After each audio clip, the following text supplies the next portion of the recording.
One man saw a motorcycle and still chose chaos. Look at the fucking motorcycle pricks. One terrible decision, what should have been an apology, became a neighborhood event. What are you gonna do? You've been driving around my neighborhood like a fucking lunatic! Hit me, you piece of shit! Gladly.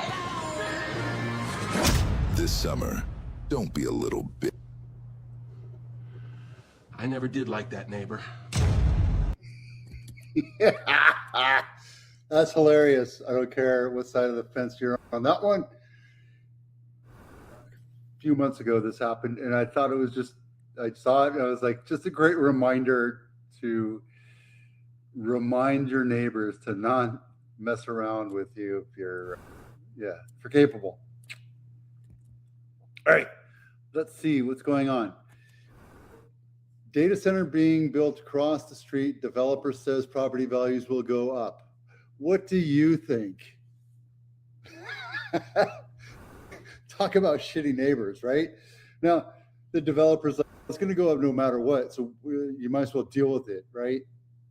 At the end of the day, could you imagine yourself being next to an AI data center or whatever it is they're using it for? Me personally, no. I would rather have the view of a park, of mountains, of oceans, but having a data center is absolutely not ever, has never been a thing. And you can go through these, the link is in my blog, and take a look at these links or these comments. The top comment is, if you move to another neighborhood and one option is the house that faces the data center, what's your choice? There's your answer. Some people don't care. Some people are like, oh, that's fine. But you're going to have a hum that will just, like my tinnitus, it rings in my ear all the time. And when I wake up in the middle of the night, I can't go back to sleep unless I have a fan or something going on next to me, so it just drowns out the ee all the time, right? Realtor's perfect for people with ADHD. Maybe it might be something worth my while. But for resale values, I don't know. My husband is severely ADHD. He has to listen to something all the time.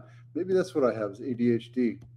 But the tinnitus is what kills me. It drives me nuts. Anyway, just thought I'd bring that to your attention. Take a look at it, and if you have any comments, let me know. I had another, oh yeah, why did this not pop up? There we go. Let's bring that over here. Okay, investor home purchases fall to the lowest level since 2020. Yesterday we talked about where the homes are not selling. And if you stick with me, I'll show you. But here's something that I want you to understand. An investor is not going to buy a $25 million house. They're not going to buy a $5 million house because there's no ROI on it. They're going to buy the shittiest house in a nice neighborhood and fix it up. Or they're going to buy a nice house in a shitty neighborhood and rent it out or fix it up a little bit and make some profit, right? So understand that when investors look at it, it's not, oh, I want to provide for a poor family. It's all about how much money they can make. And when you're struggling and you're a fix and flipper or a renter, a buy and holder, or a BRRRR, or what have you, it has to make sense for you to buy it, because 90% of your profit comes at the buy, not at the back end. So cooler housing market, investor gains are losing steam. Yeah, there's still houses to be had that are good value and good ROI if you buy them upright. Yesterday, we saw one that came in at 65% of the original list price. That one was severely overpriced for its size and location. So there's houses out there that can be overpriced and in bad condition. There's one REO that is a great opportunity for somebody that's looking to buy. I guarantee you that'll be gone here pretty quick. Economic uncertainty, investor activity is normalizing after the pandemic. the bottom line is investors are out, they're taking their money and putting it elsewhere right now, which makes sense. They're trying to find parking lots and storage and what have you to buy, and that's where the money's going. So that's also drying up the market. Hate to tell you that. Now, if you have a house, if you have a parent that's in an older home that needs some work, and you're thinking about putting them into an adult community, or your parents passed away, my condolences, but it is part of life, death and taxes, and that's part of our business. Is we are here to help you go through that whole process with our vendors. We have lawyers, we have estate salespeople, we have contractors, we have landscapers, we have everybody that can take care of that house for you if you're somewhere else and you don't have the ability or the time or the gumption to take care of it. There you go. Download that information or just give me a call. Okay, so this is 90-day plus in Santa Clara County. And I have it all the way down here to Gilroy, but I want to make sure that you look at this picture right here, because it's a huge thing that we're missing here, right? It's the difference between the haves and the have-nots, and we identify it through 17, right? 17 is the difference between where the people have money and you don't have money. Now, there's certain neighborhoods that are east, like Willow Glen and Morgan Hill, and I don't know, certain areas of Milpitas, but this side of 880 or 17, they have a lot more people with less money. And over here, they have people with a whole lot more money. If you look, it's a huge bastion of people that go all the way up to San Mateo. And a lot of these people work for big companies. They make $300,000, $400,000, $500,000. Now, if you're older, like me, you only have to make $200,000, $300,000 a year to be able to afford that, because technically, if you bought 20, 30 years ago, you can afford it. You get economically locked in. We've talked about that before.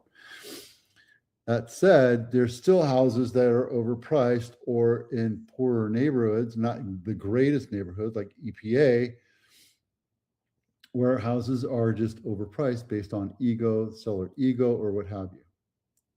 But I just wanted to make sure we understand it's a great way to look at it. Now, it's not perfect, because we still have houses over here that have been on market for over 90 days because they're overpriced. 2.6, 2.9, 2.9, 2.7. I'm looking for the right buyer. These guys are looking for the right buyer too, but for 1.6 and 1.1 and 2.3, that's close to Silver Creek. This is Silver Creek over here. But a lot of these houses are going to be on market for a long time. And they're going to sit there until rates come down. That's what sucks about being on this side of 17. All right. Now you see a few of them here in Minnesota, which is Willow Glen and downtown. Those areas are those with haves, but they just are in San Jose. So there you go. And then this is, what is this? Oh, Distressed House of the Week, Ashland Court. And this is right by Hillsdale. I sold a house right over here a couple of years ago. I sold multiple houses up in Communication Hill. This is a nice older home, built in 1997, 4-bedroom, 3-bath, Ashland Court. Not my listing, $1.2 million, brand new, and it is a bank-owned property. This one's going to go pretty quick. So if you want to take a look at it, let me know. I'll make up the appointment, and we can go take a look.